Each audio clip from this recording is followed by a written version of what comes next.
شروع اللہ کے نام سے جو بڑا مہربان اور نہایت رحم کرنے والا ہے۔ السلام علیکم رحمۃ اللہ وبرکاتہ۔ حضرت یاسر انسی رضی اللہ تعالیٰ عنہ کے والد کا نام عامر اور دادا کا مالک تھا۔ ان کا شجرہ نسب یارب بن قحطان سے جا ملتا ہے، جو ایک قول کے مطابق اس دنیا میں عربی بولنے والے پہلے شخص تھے۔ دوسری رائے میں یہ شرف حضرت اسماعیل علیہ السلام کو حاصل ہے۔ یارب یمن کے تمام عرب قبائل کے جد اعلیٰ ہیں۔ ان کی 10ویں نسل میں زید بن مالک مزہج ہوئے، جو اپنے لقب انس سے مشہور ہیں۔ انہی کے نام سے قبیلہ انس منسوب ہوا، جس میں حضرت یاسر پیدا ہوئے۔ مکہ ہر دور میں بے سہارا لوگوں کی جائے پناہ رہا۔ بیت اللہ کی موجودگی کی وجہ سے یہ یمن کا گہوارہ تھا۔ یہی وجہ ہے کہ یمن کے خراب حالات اور خشک سالی کے باعث حضرت یاسر کا ایک بھائی اپنے کئی ہم وطنوں کی طرح گھر سے بھاگ نکلا، تو انہوں نے اس کا کھوج لگانے کے لیے مکہ کا رخ کیا۔ ان کے دو دوسرے بھائی حارث اور مالک ان کے ساتھ تھے۔ بھائی نہ ملا تو وہ دونوں تو مایوس ہو کر وطن واپس چلے گئے، لیکن حضرت یاسر کو مکہ ایسا بھایا کہ وہ وہیں بس گئے۔ انہوں نے قبائلی رواج کے مطابق ابو جہل کے چچا ابو حذیفہ بن مغیرہ مخزومی کے ساتھ جینے مرنے کا حلف اٹھایا۔ ابو حذیفہ اپنے قبیلے بنو مخزوم کے معزز سردار تھے۔ انہوں نے حضرت یاسر کے ساتھ بہت اچھا برتاؤ کیا۔ حضرت یاسر بھی ان کی بہت عزت کرتے تھے۔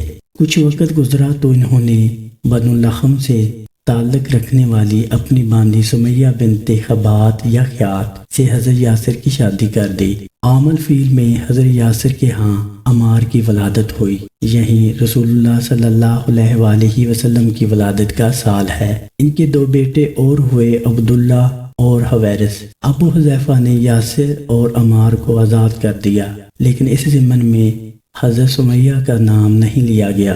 حضرت یاسر کا کنبہ آخری وقت تک ابو حذیفہ کے ساتھ رہا۔ ابو حذیفہ کی وفات بعثت نبوی صلی اللہ علیہ وآلہ وسلم سے پہلے ہوئی۔ حویرث کو دورہ جاہلیت میں بنو دلیل نے قتل کر دیا۔ بعثت سے قبل بھی نبی کریم صلی اللہ علیہ وآلہ وسلم کی حضرت یاسر کی کنبہ سے قریبی تعلقات تھے۔ سیدنا ابوبکر کی طرح حضرت عمار بھی آپ کے دوست تھے۔ مکہ نور اسلام سے منور ہوا تو حضرت یاسر نے ایمان لانے اور اس کا اظہار کرنے میں دیر نہ لگائی۔ ان کی اہلیہ حضرت سمیہ نے ان کا ساتھ دیا، چنانچہ وہ اسلام کی طرف لپکنے والے نفوس قدسیہ سابقون اویلون میں شامل ہوئے۔ حضرت عمار اور حضرت صہیب رومی ایک ہی روز ایمان لائے۔ ابن اسیر کہتے ہیں کہ تب اہل ایمان کی تعداد 30 سے کچھ اوپر ہو چکی تھی، اور نبی کریم صلی اللہ علیہ وآلہ وسلم دارائے ارقم میں منتقل ہو چکے تھے کہ ان کے والد حضرت یاسر اور والدہ حضرت سمیہ ان سے پیشتر نعمت اسلام سے سرفراز ہوئے۔ حضرت یاسر کے دوسرے بیٹے عبداللہ نے بھی دین حق کی دعوت پر لبیک کہا۔ حضرت عمار بن یاسر فرماتے ہیں کہ ابتدائی اسلام میں نے رسول اللہ صلی اللہ علیہ وآلہ وسلم کو اس حال میں دیکھا کہ 5 غلام، 2 عورتیں اور ایک آزاد مرد، سیدنا ابوبکر کے علاوہ آپ کا ساتھ دینے والا کوئی نہ تھا۔ جب رسول اللہ صلی اللہ علیہ وآلہ وسلم نے اعلان نبوت کیا، بنو مخزوم کی سرداری عمرو بن حشام ابو جہل کے پاس آ چکی تھی۔ وہ اول روز سے اسلام اور مسلمانوں کا بدترین دشمن تھا۔ یہی وجہ ہے کہ حضرت سمیہ اس کی اور دوسرے مشرکین کی ایذاؤں کا خاص نشانہ بننے والے 7 اصحاب میں شامل ہوئی۔ حضرت یاسر ان کے ساتھ تھے۔ حضرت یاسر سے ان کے حلیف قبیلے والوں نے پوچھا، کیا سچ ہے کہ تم رسول اللہ صلی اللہ علیہ وآلہ وسلم پر ایمان لے آئے ہو؟ حضرت یاسر نے کہا ہاں۔ مزید کہا کہ تمہیں پتہ ہے کہ وہ ہمارے معبود اور آبا کی تنقیص کرتے ہیں؟ جواب دیا ہاں۔ پھر بھی ان کی پیروی کرتے ہو؟ کیا تم لات، عزیٰ اور حبل پر ایمان نہیں رہا؟ حضرت یاسر نے کہا ہمیں محمد رسول اللہ صلی اللہ علیہ وآلہ وسلم کی دعوت کے حق ہونے کا یقین ہے۔ آسمان اور زمین کا مالک اللہ ہی ہمارا رب ہے۔ حضرت سمیہ نے بھی پختہ ایمان ظاہر کیا تو بنو مخزوم نے اپنے تشدد میں اضافہ کر دیا۔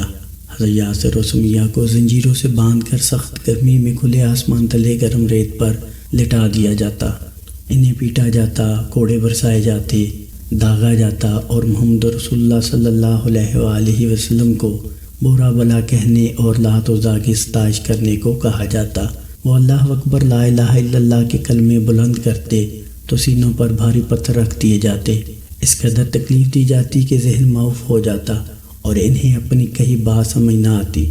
حضرت عبداللہ بن مسعود بیان کرتے ہیں کہ رسول اللہ صلی اللہ علیہ وآلہ وسلم، حضرت ابوبکر صدیق، عمار، سمیہ، صہیب، بلال اور مقداد اپنے اسلام کا اظہار کرنے والے پہلے 7 نفوس تھے۔ آپ کی حفاظت آپ کے چچا ابو طالب نے کی۔ سیدنا ابوبکر کو ان کی قوم نے بچایا، باقی 5 کو مشرکین لوہے کی زرہیں پہنا کر تپتی دھوپ میں بٹھا دیتے۔ غلام ہونے کی وجہ سے ان کا دفاع کرنے والا کوئی نہ تھا۔ ان میں سے کوئی نہ تھا کہ جس نے مشرکین کی بات نہ مانی۔ حضرت بلال ہی تھے جنہوں نے اللہ کی راہ میں اپنی جان پرواہ نہ کی۔ ان کی قوم کو بھی ان کا خیال نہ ہوا۔ کافروں نے ان کو بچوں کے حوالے کر دیا۔ وہ انہیں پکڑ کر مکہ کی گھاٹیوں میں گھومے پھرے۔ وہ آہد آہد، اللہ ایک ہے، اللہ ایک ہے کی صدا لگاتے رہے۔ جسمانی سزائیں دینے کے علاوہ اہل مکہ کو مستضعفین کے ساتھ لین دین کرنے سے منع کر دیا گیا۔ دونوں میاں بیوی نے عمر رسیدہ اور ضعیف ہونے کے باوجود صبر و استقامت کا مظاہرہ کیا۔ مسلمان اس وقت تعداد میں کم اور کمزور تھے، ان میں سے بھی اکثر نے اپنا ایمان مخفی رکھا تھا، اس لیے مشرکوں کو زور و ستم سے روکنے والا کوئی نہ تھا۔ حضرت یاسر رضی اللہ تعالیٰ عنہ کو ابو جہل نے اس قدر تشدد کا نشانہ بنایا کہ 4 موٹے تازے اونٹ منگوا کر 2 کے ساتھ آپ کے پاؤں اور 2 کے ساتھ آپ کے ہاتھ باندھ دیے اور اونٹوں کو دوڑایا گیا، جس سے آپ کا جسم 2 حصوں میں تقسیم ہو گیا اور آپ جام شہادت نوش فرما گئے۔ سیدنا عثمان رضی اللہ تعالیٰ عنہ بتاتے ہیں کہ ایک بار میں رسول اللہ صلی اللہ علیہ وآلہ وسلم کے ساتھ مکہ کے ریگزار گیا۔ آپ میرا ہاتھ پکڑے ہوئے تھے۔ حضرت یاسر، سمیہ اور عمار کے پاس آپ گزرے تو دیکھا انہیں ایذائیں دی جا رہی ہیں، تو حضرت یاسر نے التجا کی، یا رسول اللہ صلی اللہ علیہ وآلہ وسلم، کیا یہ سلسلہ ہمیشہ جاری رہے گا؟ آپ نے جواب دیا، صبر کرو اور دعا فرمائی، اللہ علیہ یاسر کی مغفرت کر دے۔ بلا شبہ تو نے مغفرت کر دی۔ حضرت عمار رضی اللہ تعالیٰ عنہ نے کہا، یا رسول اللہ صلی اللہ علیہ وآلہ وسلم، ہم پر پوری شدت سے عذاب ٹوٹ پڑا ہے۔ آپ نے فرمایا، صبر کرو۔ پھر اب سے التجا کی، اے اللہ علیہ یاسر میں سے کسی کو دوزخ کی سزا نہ دینا۔ حضرت یاسر کی شہادت کے بعد حضرت سمیہ کا ایمان اور پختہ ہو گیا۔ تب ابو حذیفہ کے بیٹوں نے انہیں ابو جہل کی تحویل میں دے دیا۔ اس نے ان پر خوب ظلم ڈھایا اور طرح طرح کی ایذائیں پہنچائی۔ آخرکار اس نے ان کی شرمگاہ پر نیزہ دے مارا اور ان کی جان لے لی۔ ان کی تاریخ شہادت ہجرت نبوی سے 7 سال پہلے کی ہے۔ حضرت عمار کو بھی تپتی دھوپ میں لٹا کر ان کے سینے پر بھاری پتھر رکھ کر یا پانی میں ڈبکیاں دے کر ایذ دی جاتی۔ انہیں کہا گیا کہ محمد رسول اللہ صلی اللہ علیہ وآلہ وسلم کو گالیاں دے، لات عزیٰ کو بھلا کہہ دو تو ہم تجھے چھوڑ دیتے ہیں۔ شدت تکلیف سے عاجز آ کر انہوں نے یہ سب کہہ دیا۔ پھر روتے روتے نبی کریم صلی اللہ علیہ وآلہ وسلم کے پاس آئے۔ آپ نے سوال فرمایا، تم اپنے دل کو کس کیفیت میں پاتے ہو؟ جواب دیا، میں ایسے ایمان پر مطمئن پاتا ہوں۔ فرمایا، دوبارہ ایسی صورتحال پیش آئے تو پھر یہی کچھ کرنا۔ حضرت یاسر رضی اللہ تعالیٰ عنہ اور حضرت سمیہ رضی اللہ تعالیٰ عنہ کی شہادت کے وقت اہل ایمان پر بڑا کٹھن وقت تھا۔ ان کی شہادت کے بعد رسول اللہ صلی اللہ علیہ وآلہ وسلم نے مسلمانوں کو حبشہ کی طرف ہجرت کا مشورہ دیا۔ ایک روایت کے مطابق حضرت عمار بن یاسر رضی اللہ تعالیٰ عنہ بھی ان مہاجرین میں شامل تھے۔ تو دوستو، یہ ایمان افروز اور دل سوز شہادت کا واقعہ تھا حضرت یاسر بن عامر انسی رضی اللہ تعالیٰ عنہ اور حضرت سمیہ رضی اللہ تعالیٰ عنہا کا۔ امید کرتا ہوں کہ آپ کو یہ ویڈیو پسند آئی ہوگی۔ اچھی ویڈیو کے لیے ہمارے چینل کو سبسکرائب کریں اور ہماری ویڈیو کو لائک اور شیئر کریں۔ جزاکم اللہ خیر۔